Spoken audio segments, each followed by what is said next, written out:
Welcome to Living the Reclaim Life podcast. I'm Denisha. We're glad you're here for conversations that revive hope, inspire healing, and encourage you to live a vibrant life with Christ. So grab a cup of coffee as we chat with today's guest.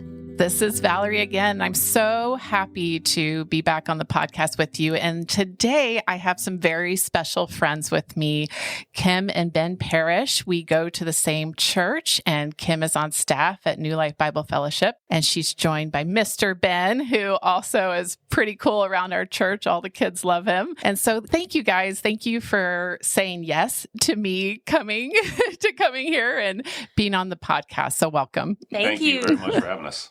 Yes. So Kim and Ben, why don't you tell us a little bit about your family? Because I know your family has a unique story too, but just tell us a little bit about your pride and joy.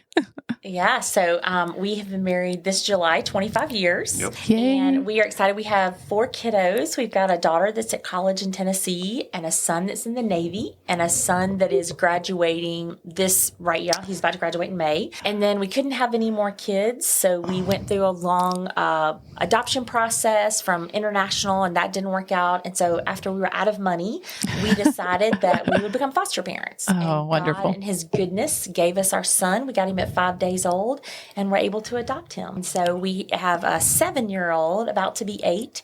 So a big gap there, but he's a great kid for our almost empty nesting phase of life. Yeah. Keeps you on your toes. Keeps you young, right? Yeah, exactly. Yes, absolutely. Or makes me realize how old I am. Yeah, that's so right. yeah. That's you. Well, and you're always surrounded by children, right? Because you're our children's ministry director at New Life, and you're on the executive leadership team. So tell us a little bit about just your passion for ministry and for serving God in the church. Yeah, I would say Ben and I both. Like, he's been my right arm and everything. Just as the children's ministry director and family ministry director, like, we want to see children come to know Christ, but more than that, we want families. Like, we want the church to not be the place they learn about Christ, but we want the church to echo the home. Yes. So that's why I love children's ministry, just because I get to work with kids and parents, and I want to help equip parents to feel confident that it is their testimony that God will often use most in the life of their children. Yeah. And just helping them feel like it's okay and where to share their testimony and how to share who God is to them with their children and make that organic from them. And then that way, just echoing that in the church. And I just have a real passion and a heart for that. And just even letting them know, like, just even their honesty and who they are and what God has done in their life has a profound effect on their children. So yeah, that's my excited part about that. What would you add to that? Well, it's very similar. I just love being able to be a part of God's family and those who are just trying to walk this life, just like I am. And whether it's with the kids and just bringing excitement to their every week whenever they come in the doors, to like men's groups, and being able just to be real about what we're walking through in life, like what we're trying to deal with in our daily lives. Like, I feel like so many times we hide a lot of stuff. And so I just like to try to be as open as possible in those moments and just be able to say, hey, look, this is real. Like, the things that we go through are real. We don't need to hide them. Yeah. And the more we can walk alongside each other, the better it'll be. So. Yeah. Amen. Amen. Well, and that's a great segue to what we're going to be talking about today, about what do we do when we're struggling with some just real hard issues, and we may feel ashamed and we may feel like we need to hide them, especially when we're in the church. And as you guys know, we've been talking about this theme this last month of distorted love, and how does our love get distorted, and how our view of God can affect sometimes how we view love. And even as we talked about last week, how our upbringing, our family dynamics, and how we grew up, and maybe how we saw our parents relate, and whether we had a healthy home or an unhealthy home or dysfunctional marriage or not, how that can change our view of love. And so part of the reason I invited you guys was because you have a pretty incredible story, a reclaimed story in your marriage. And I know the two of you have been just such a blessing to my husband and I, and have helped us walk through struggles in our marriage. And so I want you guys to first individually share how your upbringing, how the marriage you saw in your home, how that affected your view of love, and what you brought into your marriage with each other. Yeah, so I'll go first. My dad and mom divorced when I was 2. I have one sibling that's 5 years older and one sibling that's like 12 years older. We had kind of different lives because when my parents were married, they were in the rodeo and they did all these kind of family RV kind of stuff. Well, then they got divorced when I was 2. My older brother went to live with my dad, and my middle brother and I stayed with my mom. But my dad then was married 4 other times, and my mom was married 2 other times. So 5 marriages for my dad and 3 for my mom. And my parents were good people. My parents were home every night. They provided, they were there on and off. They would take us to church. We had family outings and everything. But the impact of all the relationships was really hard because I think just as a child, when I was craving their attention, they were in new relationships themselves. And it just made me feel at times like unseen. And I am if you study Enneagram at all, I am an Enneagram 3. Like my picture should be in the dictionary with what an Enneagram 3 is.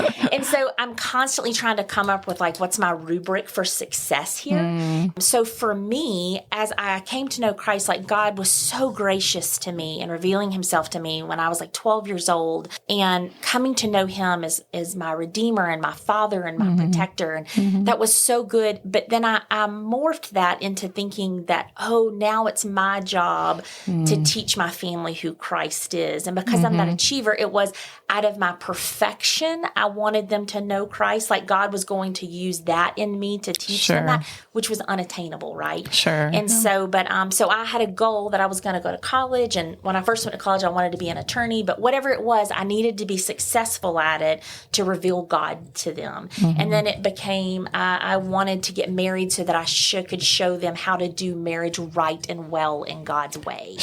And so I had just picked up a lot of that. But it was fun.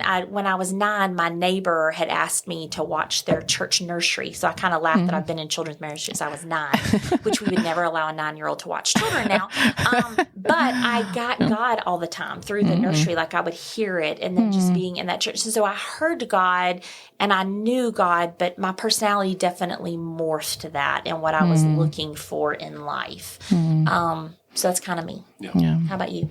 Yeah. So I grew up in a pretty, in a Christian home that was, my parents had a good relationship, and they've been married for over 50 years now. But it was very much a home where there were things going on in the background, but we put on kind of that face to the rest of the world that everything was doing okay. And as a part of that, I we talk about Enneagram. I'm a 9, and so I'm very much a people pleaser. My oldest sister was trying to spread her wings, and they would argue with my parents a lot inside the house. My middle sister, little at the time that I know, but was starting to struggle with an alcohol addiction and things like that. And so I was their source of joy and happiness. And so therefore I had to do that for my parents in a lot of ways. And so at least it's what I took on internally myself. Well, I took that on also with my relationship with God. Like I came I grew up in the church. I was baptized at a very young age, 7 years old. And I knew God, but I started developing this kind of dance with God of, okay, I've got to please you. And so I got to do certain things to please you. And I know I've got other things that I'm dealing with, but I can kind of hide those and please you with the things that I know, like, whether it was serving or whether it was going to camps or whether it was, singing and whatever, being, a big part of youth group or whatever the case may be. And so that people pleasing and that kind of hiding the things that I knew wasn't going well would kind of follow me as I, got out of high school, got into a relationship with Kim, and then kind of moved on from there. So yeah, and I just want to. I think I didn't say it at the beginning, but if you're listening to this as an adult, and if you have kids around, you might want to wait and listen to it. We are going to be talking about some adult topics, so just wanted to give that little disclaimer first. So Ben, as you talk about just like we talked about that distorted view of love and how you viewed God as I need to please God. Did you feel like as long as you were pleasing God, then you felt loved by God? Would you say there was a connection there? Yeah, I felt like I was acceptable to be loved by God at that time, right? So I had to be able to do a certain amount of things in order to be worthy of the love that he gave me. I understood it was a sacrifice that Jesus did for me that I could never do. But for some reason, I always felt like there was kind of this scales in my brain of, okay, I've done enough to kind of be worthy of that almost, and so, I really kind of struggle with that, as I have other pieces of my testimony to talk about. Yeah. So what, as you're sharing today about, like I said, the distorted view of love and how, like you said, as long as I was pleasing God, I felt acceptable. But what part of your life did you feel like you couldn't share, or else you would feel unacceptable? Biggest piece for me was, as I was a kid and as I was growing up, I had some pretty key exposures to pornography early on. One of them was, just with a babysitter who would watch. Back then, satellite was pretty new, right? They had the big dishes in the back of the yard, and we were able to afford that. But nothing was like, it was not subscription based. It was just anything that was on air you could watch. Sure. So there was definitely pornography on the air with Playboy Channel and things of that, and so I. My female babysitter and I would watch that. She was much older than I was. And so just kind of starting off with that, I knew in my spirit that was wrong, but there was a piece of my flesh that was like, ooh, I enjoy this. And so that kind of would start to follow and start a pattern of just kind of addiction and pornography that lasted for 25 plus years, 30 years probably. So I had to hide that and work even more hard to be able to keep the scales in my mind where I was acceptable to God. Sure. And as you look at how when you met Kim and you're starting to talk about marriage, what was in your mind as far as that struggle and how you viewed, your love relationship with Kim? How did you view, did you view that was going to somehow fix it or, be the cure, the answer? So tell a little bit about that. Great question. So as I totally was like, as soon as I get married, this will be done. I will not have this struggle anymore, right? Because it's all just a total physical thing, and that's all that mattered. I didn't have that understanding of this where I was trying to balance out my good and bad with God and playing that dance that would just basically come into our marriage relationship and be something that I would try to do the same with Kim, right? And so I thought when we got married, we'd be able to have sex and all that would go away. And it was very much the opposite. So I now had two people that I was trying to balance the scales with and deal with. And I dealt with the emotions of my wife, and as she started to learn about my addiction and things like that. And so now I was even trying to just keep peace there, right? And people pleaser, I'm trying to keep the peace, and I'm trying to keep the peace, and I'm balancing this, this secret world of me and the pornography that I was pursuing, along with trying to keep my wife happy and trying to keep a relationship with God that was healthy, and just didn't work. So how did you expect her to love you? In what way did you expect her to meet your needs and to love you well? Yeah. I mean, I would think, the first piece was just that, a physical relationship that would be, her being open and we both being able to be in that. And that, I almost just felt like just having that relationship with her and being physical with her would take care of things. And then also because I was struggling with where I was with everything, there was this piece of just, I wanted her to love me where I was at. I almost wanted to be able to explain or just kind of divulge everything and be like, just love me where I'm at and help me, I almost wanted her to rescue me in some ways. Yeah. Because I was like, I need help and I don't know how to get out of this. I've been struggling with this at that point for, 6 or 7 years and just not sure how to get beyond that. So. Sure. Yeah. So Kim, as you entered marriage, like you said, you kind of had this responsibility really that you were carrying, that, I did not have a good model of what, a long-term marriage, healthy marriage, Christian marriage look like. So I have to prove that I could make that happen. Right. So as you developed a love relationship with Ben and started even before you knew about his struggle, how did you love him? Like how did you, as his wife, how did you communicate love? How did you expect him to love you? Like, What were your expectations? Yeah, so I think part of it is just understanding even that achiever part of me. I felt like I knew God loved me, but I felt like it was my duty to return to him at the end of the day an achievement. Like it's what, and so for me, like, as much like God wants to walk in a daily, hourly, second relationship with me, I would like wake up and in my mind get my marching orders, let me go achieve for God and come back and give it at his feet, right? Sure. And so I'd created, like I said, this rubric. And so for me, I knew what I wanted. In order to have a godly marriage, I had to have a godly man. And what attracted me to Ben was I saw this young college guy running after God with all of his heart. Little did I know he was running after God because he had an addiction that was killing him. Yeah. And so he was desperate for God to take this away. And so I saw fruit and evidence of a relationship with God, but the motivation behind it I didn't understand. Sure. And so checklist, though, I got my guy who's running after God with all his heart, right? And so this is going to... And good looking. And good looking, of course. And good looking. And I would say someone who saw me, like Ben met me the first day of school, our freshman year in college, and went home and told his roommates I was the girl he was going to marry. And so the fact that a man that loved God like that saw me, like, meant the world to me. And so that was such a sweet thing. So here I was, I had my first checklist and like, yeah, let's go. Here's my formula for success, right? It was hard for me though, because we get married and Ben didn't tell me about his addiction. Sure. But after our honeymoon, like he had in his mind that sex was going to fix it. And sex didn't fix it because his pornography problem wasn't a sex addiction. It was just like anyone would use food or ice cream or whatever to heal a wound, right? Sure. A safety place for him. Sure. He began to withdraw from me. And so nothing was going the way I had planned. Like, God, I honored you. I sought a guy with this. Like, I thought we had an agreement here that this is the way it was going to go.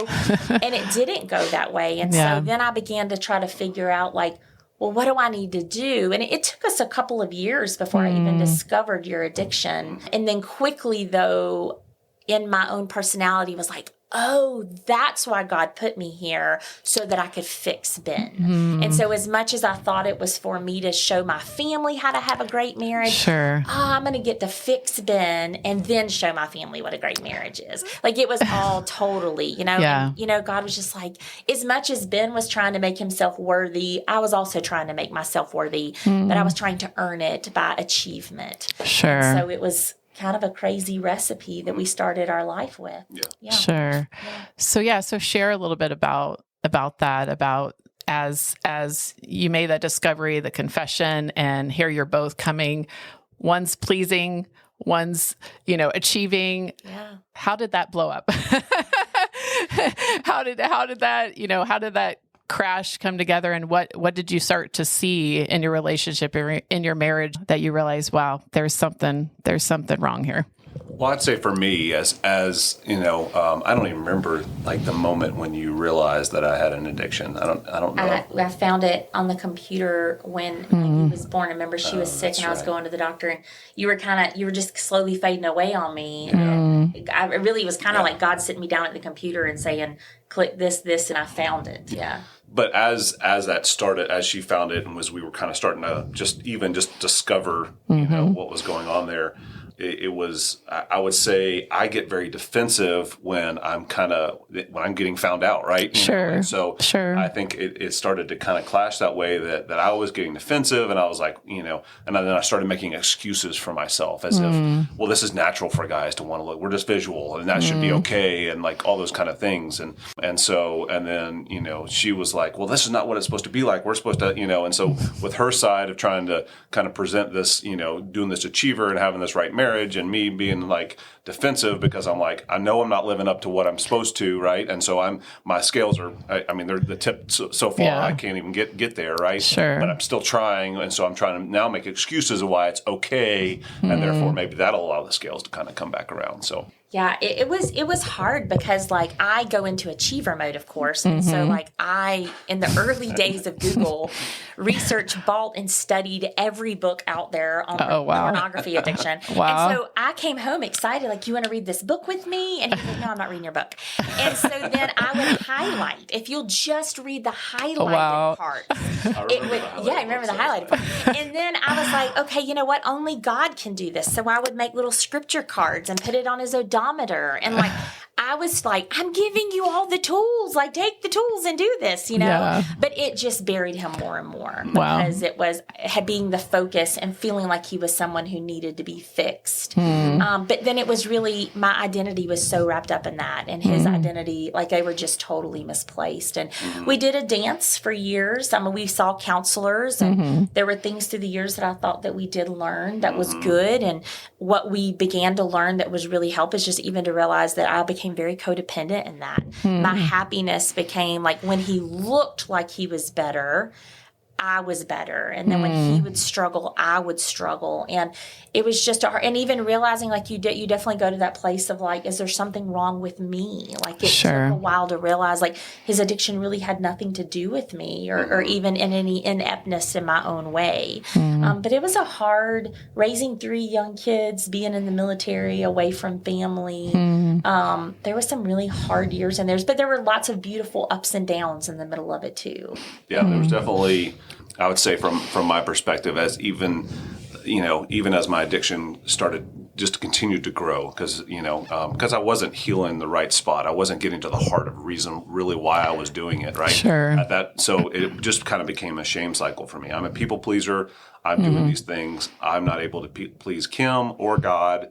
So therefore, I'm going to run back to it because that's the only place I can kind of create a world for me to where people are happy, right? And so I create a fantasy world, and then I would stay in that, and then I'd come out of it, and I'd be like, oh, and I'm ashamed again, and dealing with Kim and whatever's going on, and even the kids as they got older and everything else, it was just really, really difficult. And there were times, as we went through about every counselor that you probably ever heard of as pornography was really kind of becoming to be addressed in the 2000s, early 2000s, that every counselor that was big in the world we went through, and we spent a lot of money, and it was. I mean, I think that there were. God definitely used pieces of that to help me out. But we never kind of got to the root for a very long time of why I was in it, and so therefore, even though I may have a few months of sobriety, I never, I always went back because I never really addressed. The root of it. So I think one of the things that helped was once I finally quit trying to fix Ben, once God began to set my identity right with him and help me see through learning about codependency that like God didn't love me more. Like I wasn't put in Ben's life to fix Ben for God. Like we were in a marriage, and together our marriage was to glorify God. But that didn't come from me fixing Ben. That came from me surrendering to God and like, God, what do you have here? And then as I was able to sit in God's love for me, just being me and nothing else and no achievement, and that God loved me just the way I was. I didn't have to fix myself or fix anyone around me to have value to him. Yeah. And as I began to walk in my own identity in Christ and like take that pressure off of Ben, and really when I began to trust Ben to God, when I began to say, I am incapable of fixing my husband, but I trust you, God, with my husband, and I'm going to put my eyes on me. And what wife are you calling me to be? And what child of God are you calling me to be? And I'm going to trust you to write Ben's story, and I'm just going to be here as you ask me to be. That is when there was space. Like he wasn't fighting me and God in that process. Yeah, that's so beautiful. And I know you've helped me with that personally, just being able to say, whatever your spouse is going through, that, you have to trust the God in them, that God is working in them. Sometimes I think underestimate, it's like, well, what else can I do? But, like prayer and just being able to bring them. And it's hard when you're hurt, I mean, I've experienced that in relationships and marriage. It's like, it's hard when there is a wound, there is a hurt there. And even though you have forgiven that person, still being like, okay, but God, but it's like, but there's still this lack, there's still this void, there's still this need I have, just how do I trust your timing?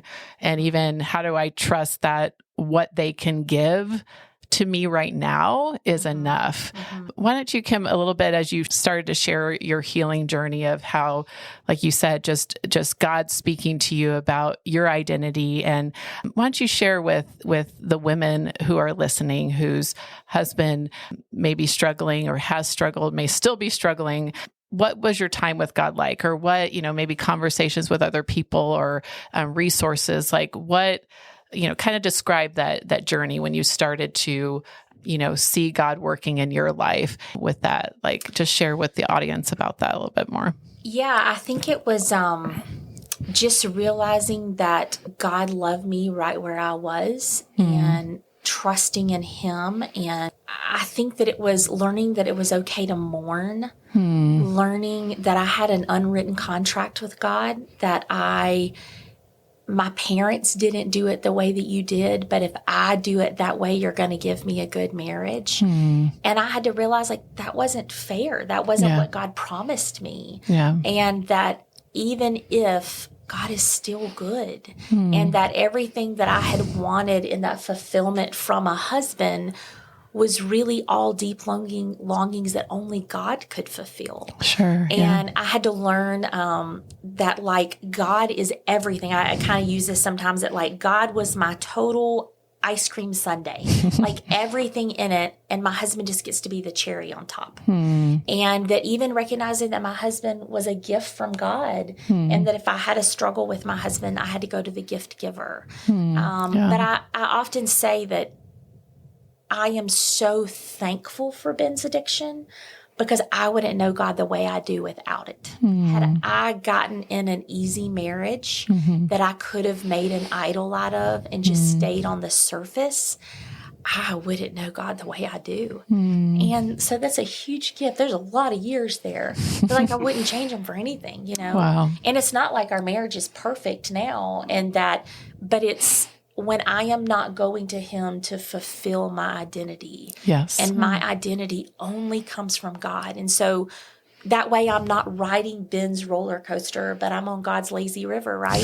I'm just letting Him. And so that way, if either one of us are ever out of balance, because I can do it to Him too, right? Yeah, sure. I can throw Him in a tailspin when my identity is not right. And so just that God is my everything and that I do get to enjoy and share life with Ben. But He's not my everything. Yeah. And that makes life a whole lot easier. That's a lot of pressure for him and not appropriate. He wasn't intended to be that way. Yeah. Yeah. That's so good. So good. So Ben, how about you for men and women who may be listening, who are maybe still in pornography addiction, or maybe they have been and they're kind of recovering, but they still haven't really felt safe to share or, to confess. What was kind of your healing process and even now, how do you keep that temptation at bay? Yeah. I would say, as we went through all the counseling that we went through, they dealt a lot with the symptoms. And I think there was, as they were dealing with the symptoms, it kind of gives some breathing space to kind of start dealing with the heart. But I just don't know that I felt seen by God in any of those moments. But when we came here, God knew exactly what He was doing. We moved to the middle of nowhere, Arizona. We're from Georgia and Tennessee. We're like, why are we going all the way back out this way? It's way so far away from family. But God knew what He was doing, and He knew what He was doing because one of the first weeks that we visited New Life, John and Angel, who you've had on here on this podcast, shared their story. Yes, and so I didn't know at the time. We were like, okay, well, hey, there's some people who kind of dealing with the same things, but I was still struggling a lot. My pornography addiction never really waned at all. I had moments, like I said, of sobriety, but for the most part, I was always kind of constantly in it. But September 2017, Kim came to me one night after being out and praying and stuff, as the relationship was still kind of in this, struggling and everything else and dealing with my addiction, and came to me and asked for a divorce. And I like, it just stopped me in my tracks. I didn't even know what to say. And I was like, okay, no, this can't be happening. Like I'm almost that people pleaser in my heart was like, I'm definitely not going to be worthy of anything now if I get a divorce and I have a pornography addiction. Like, what's going on? So I was just desperate. And I said, okay, can we try counseling one more time? And she was like, yeah, that's fine. I said, I'll be the one to go figure it out. I'll go to John, and so that Sunday I went to Pastor John and just broke down and we started counseling with him and Angel within like a week or so. And really we had no promise. Kim was just like, I'll give it a month, but I'm, at the end of that month, I'll probably have papers ready for you. And so anyway, but when we went into that counseling session, like God showed himself to me and said, I see you, Ben. I see exactly where you're at. I know what you're going through, and I still love you. And it was really just an identity piece, that a deep identity piece of who I saw myself, like that whole, I have to kind of keep the scales tipped right in order to even be worthy of his love. And to understand that he adopted me into his family for who I was, not for what I could be or for how I performed. And he knew everything about me. And to be able to just feel that and allow my spirit and my heart to accept that and just go, okay, God. And then, I mean, it's not that the temptations go away, but what drove me to go to pornography all the other times, I'm like, no, there's not fulfillment in that. And I now can understand, in my spirit, just that God loves me where I'm at, and that the relationship with Kim and the relationship with him is just, I don't know. It just, God just really did a moment through all that time with John and Angel. And I don't know if it was just a buildup of all the years kind of coming to that, but yeah. Wow. You both have shared about being seen, and wow, I mean, just the beauty of that. And I think of so many stories in the Bible of when God just stopped and saw people, like the bleeding woman and the woman at the well. And then, Saul becoming Paul, and just God just saying, I see you, and I love how you shared about adoption, because we've been talking about that with, that God is love, and if we're struggling with our view of love and our view of what is the right kind of marriage and how should I love my spouse or how should I love others? And if we, really sometimes comes down to our belief of who God is, right? Because if God is love and we're not believing the right things about God, that, that he doesn't expect us to be all cleaned up when we come to him, right? That he adopts us as we are. And then he cleanses us because of his adoption, because of his righteousness. So I just love how God has used both of, that your need to be seen, your need to feel like I belong to you, God, just as I am, how, that was that healing point for both of you. So that is just so, so beautiful. So as we kind of come to the end of our podcast, and you've already shared so many good things about, it's your identity in Christ has been a huge part of the healing process. Why don't you share with our audience to just, where you're at now and how you continue to maintain, if you want to say maintain that, to live in that truth. Like you said, no marriage is perfect. And even as we reclaim our stories, we still have to trust God each and every day. So how are you trusting God right now in your marriage? And I know you both have said, your marriage is better than it ever has been, but how are you continuing to grow and trust God today in your marriage? Yeah, I think our marriage starts with a good relationship, each one of us individually with God. And Sure. If that is not in line, then we can't come to our marriage with an appropriate mindset on how to love each other appropriately. Sure. Because I'll try to do it in my own strength. I'll try to be a people pleaser to Kim. I'll try to appease her so that she's happy. And as long as she's happy, then my world's good, Yeah. right? So, our relationships with God have to come first. And then after that, we just try to just make sure we're open with each other about the things that we're maybe struggling with each other, maybe just in the world around us and whatever. I just feel like, especially in talking about when sin comes to light, it has no more power. And so even on the small things, to make sure that they don't start to build up and become big things, because it's not like all of a sudden one day I woke up and I was in a raging porn addiction. Sure. It took time of exposures and wrong kind of just kind of reassuring the wrong behaviors by doing different things. And so I just feel like the more we can talk and be open and walk through the things that we're struggling with, then I think that's really huge for the both of us. And that's what God created marriage for, is to help each other out with those things. He created helpers. Yeah. Like, why don't we let them help? Right? Why do we act like we've got to have it all together so that the other one can't help? There's actually a blessing in being able to help somebody else. And it's a blessing for both of us. So if I'm not giving Kim the opportunity to help me out, I'm actually depriving her of what God intended for her and for me. Yeah. Amen. I would say the other thing for us is counseling and community. Like, number one, what Ben said, just our relationship with God. But counseling is huge. And so many times when we recommend counseling to people, they're like, oh, well, we're not there. I'm like, no, you don't understand. Like, even good marriages need counseling sometimes. Yes. And to recognize that, counseling does not disqualify you. Like, John and Angel know every nitty-gritty thing about our lives. And after we had been on our healing journey for several months, approached me about coming back on staff, which I had been on staff for years as a children's ministry director. And I'm like, are you kidding me? Like, you know every ugly thing about us.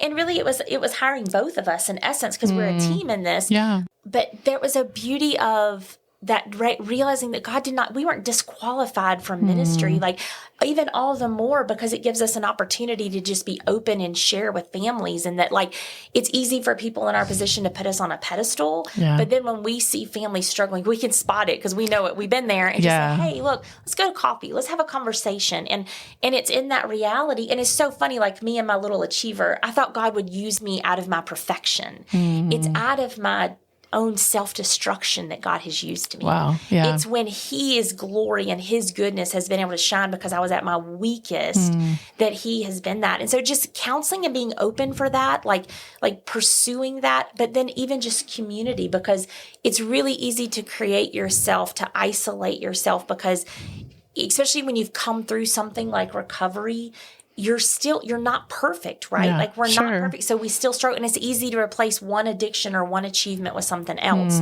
But when you put yourself in community to where you're having to be humble and vulnerable and let people see the inside, because it's a constant. We're never perfect. We're never totally healed. Sure. And even just walk in with couples that have gone through what we've gone through. Sometimes I'll be like, hey, I met with this wife for breakfast today, and she said something that really triggered me. I need to talk about that with you. And so even just that continual refining fire in our own life through God using us in community and allowing community to be used in our life. And my personality would say, oh, we've got this all figured out. Let me go write a book and teach everybody how to overcome. You know what I mean? And God, because of community, doesn't allow that. Yeah. What a beautiful God has used our story with so many couples He's allowed us to walk one-on-one with. And it's not been from, let me teach you what we did, but let me just tell you what God did in us. Yeah. And it's been really cool to see. And even for our children, age appropriately share, but our kids would say that they know God because they've watched how He changed their parents. Oh, and my heart was that they were going to know God because they saw His goodness through my perfection. And it was that they saw His goodness through my mess. Wow. And just what a beautiful thing. And so that's why I'm passionate about parents being honest with their kids about who God is and what He saved them from and what they struggle with, and letting them see the goodness of God in their life through honesty. And age appropriate, of course. Sure. And then when our kids have struggled as young adults, they don't feel afraid to come and share their sin struggles with us because we're honest and real, and they know that. But they've seen that God is bigger than that. Yeah. Yeah. Wow. Well, thank you guys so much. Oh my goodness. I mean, even though I know your story and I've had individual conversations with you, and I know my husband's met with Ben, I mean, every time you guys share, I just continue to be blessed by how God has worked in your life. And I just keep, like I said, I've seen this whole theme of being seen, and that's, I know here at Reclaim Story, that is our desire, as we help women heal from a painful past is for them to know that they're seen and that they're not alone. And so we hope that as you've been listening today, that you also feel seen. And we want you to know that if you are currently in a struggle like this, like pornography, or you're in a marriage that has that struggle, please reach out to us. You can contact us at connect@reclaimstory.com. And, and I'm sure even Kim and Ben, we can put their email addresses, if you're local here, or even if you're not local, I'm sure, even if you felt touched or moved by what they shared and, just want to encourage them, but also want to reach out and be encouraged by them, we'll include their email addresses and their contact information. But Kim and Ben, thank you, dear friends. Thank you for being so vulnerable and honest as you already are, but for sharing just really what God has done in your life and in your marriage, but most importantly, how God has shown you that He is love, and how by understanding God's love for us, that's what healed your marriage and has healed you guys individually. So thank you again. So thank you again, listeners. And as always, you can find us on Facebook and Instagram and in our blog coming up. And even next month, it's March already next month, just be on the lookout for our next theme of unpacking your past. And I think Kim and Ben did a beautiful job of showing the value of needing to go back to heal in order to move forward. So thank you again for joining us, and we will see you again next week.